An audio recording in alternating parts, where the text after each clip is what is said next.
सभी साथियों को नमस्कार। मैं एआरपी हृदय कुमार सिंह उपस्थित हूं आज एक नए टॉपिक के साथ। आशा करता हूं आप सब स्वस्थ एवं सकुशल होंगे। साथियों, आज के इस वीडियो में हम चर्चा करेंगे राष्ट्रीय शिक्षा नीति 2020 अंतर्गत शैक्षिक ढांचे में किए गए महत्वपूर्ण बदलाव क्या क्या हैं। 5+3+3+4 का क्या है कॉन्सेप्ट। किस उम्र तक के बच्चों को शिक्षा के अधिकार कानून 2009 के अंतर्गत रखा गया है। साथ ही पूर्व प्राथमिक, प्राथमिक एवं उच्च प्राथमिक शिक्षा को प्राप्त करने का क्या है उम्र विभाजन।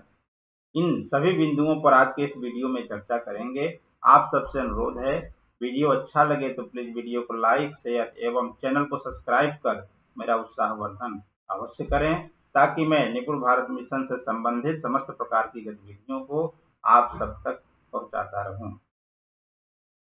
साथियों, समय ज्यादा न लेते हुए चलिए टॉपिक को स्टार्ट करते हैं। सबसे पहले मैं ये बताना चाहूंगा, राष्ट्रीय शिक्षा नीति 2020 के तहत अब 3 से 18 साल तक के बच्चों को शिक्षा के अधिकार कानून 2009 के अंतर्गत रखा गया है। इसको आप नोट कर लें। अब जो है राष्ट्रीय शिक्षा नीति 2020 के तहत 3 से 18 साल तक के बच्चों को शिक्षा के अधिकार कानून 2009 के अंतर्गत रखा गया है। साथियों, भारत के इतिहास में अब तक 3 बार राष्ट्रीय शिक्षा नीति आ चुकी है। पहला 1968 में। 1968 में प्रधानमंत्री श्रीमती इंदिरा गांधी के कार्यकाल में पहली बार राष्ट्रीय शिक्षा नीति आई। दूसरी राष्ट्रीय शिक्षा नीति 1986 में प्रधानमंत्री राजीव गांधी जी के कार्यकाल में आई थी। इस नीति में 1992 में आंशिक संशोधन भी किया गया था। 34 साल बाद भारत में नई शिक्षा नीति की घोषणा भारत सरकार द्वारा किया गया। इसरो के पूर्व प्रमुख डॉक्टर के कस्तूरी रंगन जी की अध्यक्षता में राष्ट्रीय शिक्षा नीति 2020 को लागू किया जा रहा है। राष्ट्रीय शिक्षा नीति 2020 के अंदर 3 से 18 वर्ष तक के बच्चों को शिक्षा के अधिकार कानून 2009 के अंदर रखा गया है। मित्रों, एनईपी 2020 का जो लक्ष्य है, 2030 तक 3 से 18 वर्ष के प्रत्येक बच्चों को गुणवत्तापूर्ण व समावेशी शिक्षा प्रदान करना है। साथियों, स्कूली पाठ्यक्रम के 10+2 के स्थान पर अब 5+3+3+4 का पैटर्न होगा।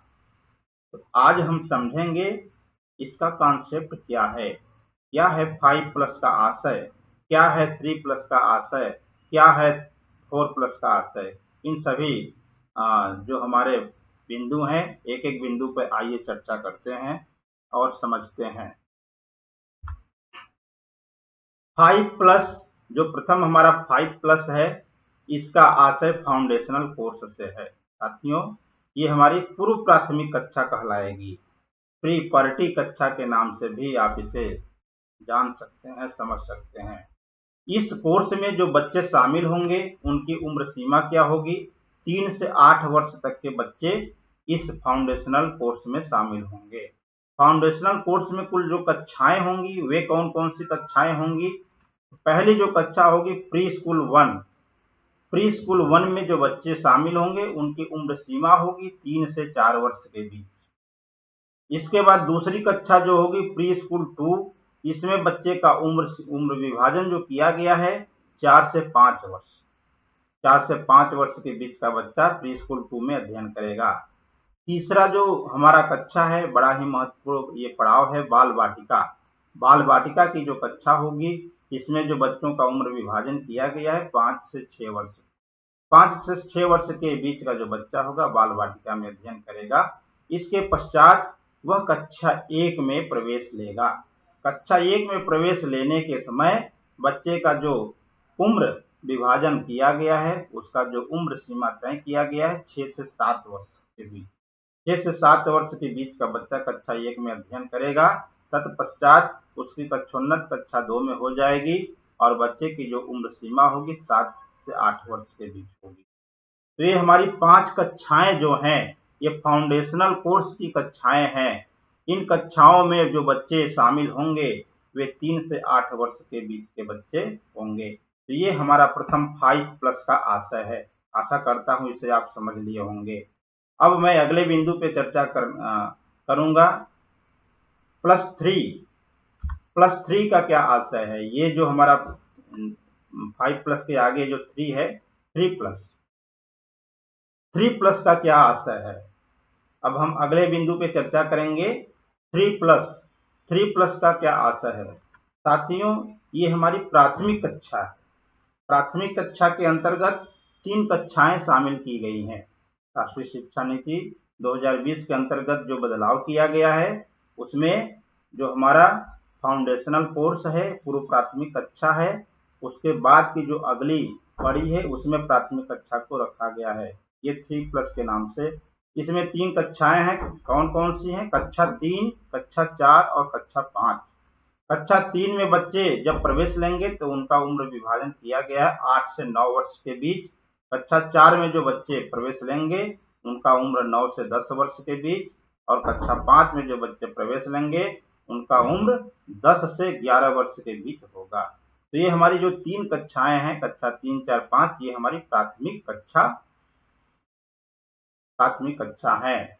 यही है 3+। अब इसके बाद फिर 3+ है हमारा। अब ये 3+ क्या है, ये इस 3+ को समझेंगे।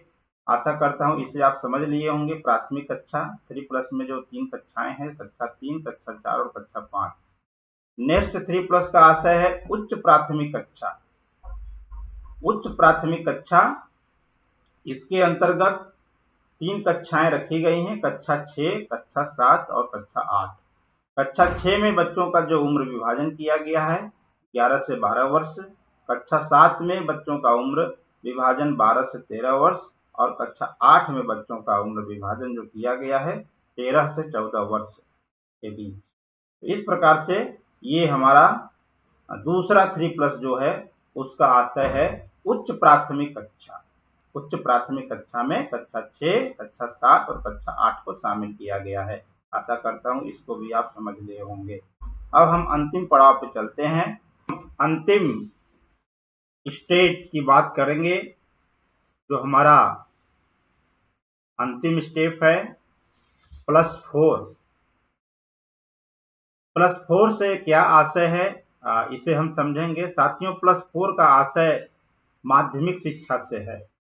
यानी कि जब बच्चा कक्षा 8 पास कर लेगा, कक्षा 9 में प्रवेश करेगा, यहीं से हमारा +4 स्टार्ट होता है। +4 में 4 कक्षाएं शामिल की गई हैं, कक्षा 9, कक्षा 10, कक्षा 11 और कक्षा 12। कक्षा 9 में जो बच्चे प्रवेश लेंगे उनकी उम्र सीमा क्या होगी, उम्र विभाजन क्या होगा? 14 से 15 वर्ष का बच्चा। ध्यान देंगे साथियों, ये हाई स्कूल में बच्चा प्रवेश लेने जा रहा है, तो यहाँ पे उम्र बहुत ही मायने रखती है। कक्षा 9 पास करने के बाद कक्षा 10 में जैसे ही बच्चा प्रवेश लेगा, उसकी उम्र कम से कम 15 वर्ष अवश्य पूर्ण होनी चाहिए। 15 से 16 वर्ष के बीच का बच्चा जो होगा कक्षा 10 में प्रवेश के लिए योग्य माना जाएगा। इससे कम यदि उसकी उम्र होगी तो उसे वहां पर अयोग्य ठहराया जाएगा, उससे काफी असुविधा होगी। तो उम्र विभाजन जो रखा गया इसका विशेष महत्व है। इसको ध्यान में रख करके ही बच्चों का प्रवेश कक्षाओं में करें। कक्षा 10 पास होने के बाद बच्चा कक्षा 11 में जाएगा। कक्षा 11 में बच्चे की उम्र विभाजन जो रखा गया है वह 16 से 17 वर्ष। इसी प्रकार कक्षा 12 में जब बच्चा जाएगा तो 17 से 18 वर्ष होगा।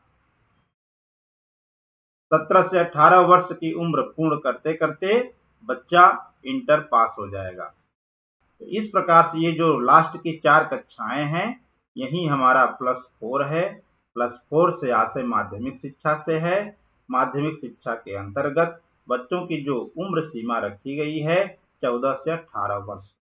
तो आशा करता हूं आपको ये अंतिम का +4 का भी कॉन्सेप्ट क्लियर हो गया होगा। +4 का आशय समझ में आ गया होगा कि +4 का आशय उन 4 कक्षाओं से है। कक्षा 9, कक्षा 10, कक्षा 11 और कक्षा 12 जो माध्यमिक शिक्षा से संबंधित है।